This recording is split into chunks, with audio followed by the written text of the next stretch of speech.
everybody, and welcome back to Color Girl TV on YouTube. I almost said Instagram. So we are getting started on the Super Simple Sampler, my pink quilt. If you've been following it all on the blog, you'll know the explanation behind my using all pink fabrics. And if you tune into the blog post that I just put up, it is all about choosing fabric. I'm showing you what I'm using and also giving you some suggestions of other ideas, other things to do. The important thing that you want to remember as you're choosing fabrics is to make sure that you have a good selection of lights, mediums, and darks. This is going to give you enough variety and contrast so that the patchwork in your blocks shows up. If you don't have a lot of light, medium, and dark, you can also get the same effect and enough contrast as long as you have 3 distinct colors at least. As far as I'm concerned, more is better. So make it scrappy, use your scraps, get a fat quarter bundle, fat eighth bundle, whatever you want to choose, and we will get started. So just to remind you what we're making, this is the original Super Simple Sampler. It is 6-inch blocks, very easy to sew, just kind of modern, basic patchwork. Great for showing off your favorite fabrics. The instructions for making all of the blocks are free on my website all the time. I will put the link to that page in the comments here. And also the instructions to make the setting, like the original one, are also located on my website.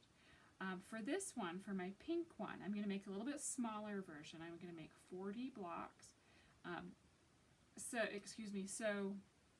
I'm going to make the 36 blocks that are already listed on the website, and I'll make 4 of them twice, so that I need 40 to create the layout that I want.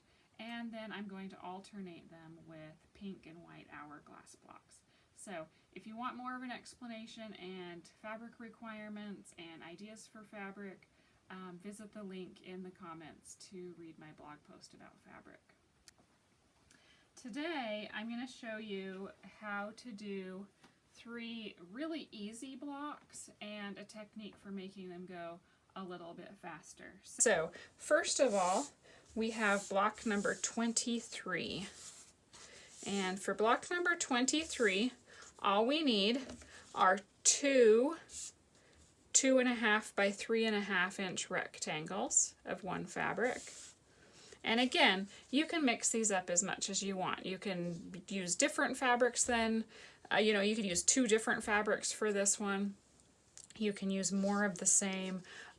You just make this completely your own. So these 2 prints are 2.5 by 3.5. These 2 are 4.5 by 2.5. And these 2 smaller ones are 4.5 by 1.5. Okay, so these are the colors that I chose for mine. I felt like a good variety of kind of light, medium, and dark, so that you'll still be able to see each of the shapes distinctively and still get a feel for the design of the block. So I'm going to set those aside. What I like to do when I'm sewing, especially with these pretty easy little blocks, is to lay them out on my table next to my sewing machine the way that they're going to be sewn, and then I can pick up the pieces as I go and chain piece them. I can also do more than one block at a time. So like the one that I just told you is number 23. I also have the pieces cut for block number 21. This one requires 2 2.5 inch squares, 2 1.5 by 2.5, and 3 4.5 by 2.5.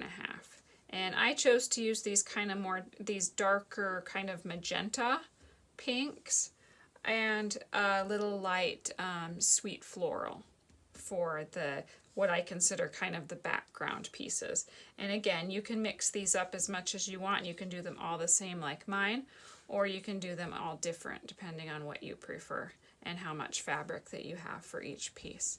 Okay, so I've got these 2 laid out. The third one I'm going to do is number 33, which is a super easy one. I actually cut this one out earlier and was using it as kind of a little leader and ender of sewing the squares together, because this block is just 16 2-inch squares. So, and you can just, I'm just going to lay mine out randomly. So what I'm doing is sewing them together in pairs first, and then I will sew them together in rows and then together to make my 6.5-inch block. So this gives me a chance to sew 3 blocks at once, because I can pick the pieces up as I go, press, and then I continue to add more. So I'm going to get my machine turned on.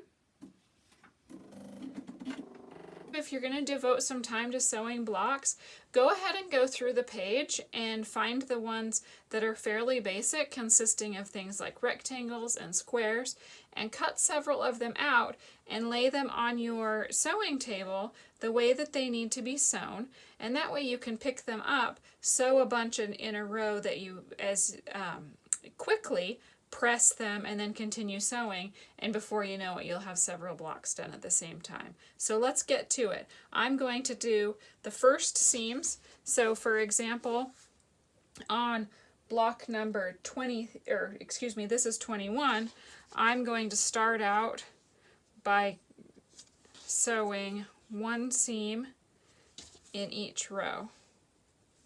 Okay, so I'll sew these 3 together. Then I'll probably sew 2 2-inch squares together for block number 33, and then I'll sew these skinny strip and rectangle units for block number 23, and that way I can sew the components of all 3 blocks together and then press all in one step. Okay, so I'm going to sew these pieces together, press, and I'll be right back. Okay, I have finished sewing the first set of seams for my blocks. So as you can see, I've got this one is ready to go for its next 2. So that one's good. I'm going to put these pieces here, those pieces there. Did you know I even managed to get the happy words facing the right direction? Oh yeah, I'm pretty good, if I do say so. Okay, those are ready to go. All right, I did a couple of these squares for block number 33. Like I said before, I'm just going to kind of let those hang out there, and I can sew on those as I go.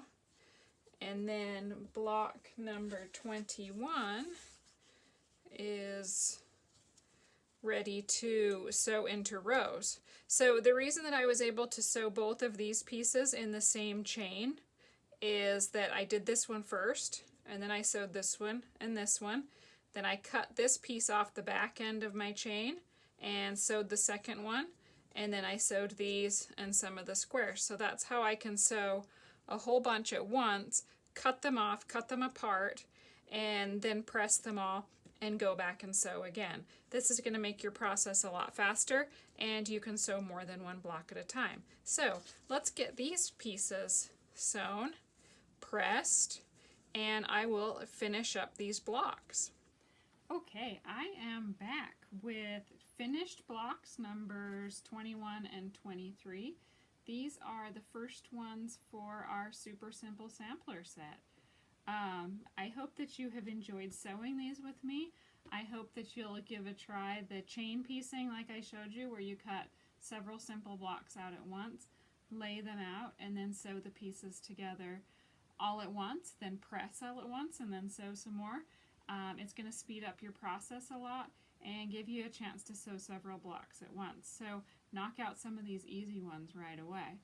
I do want to point out with these particular blocks that it doesn't matter which direction you press your seams, because none of them match up with each other. If, for example, this seam and this seam were going to come together in the center, you would want to make sure that you press them in opposite directions so that when they meet, they nest together and you get a nice, sharp, crisp corner. This is going to be also important with triangles so that you keep your points nice and sharp.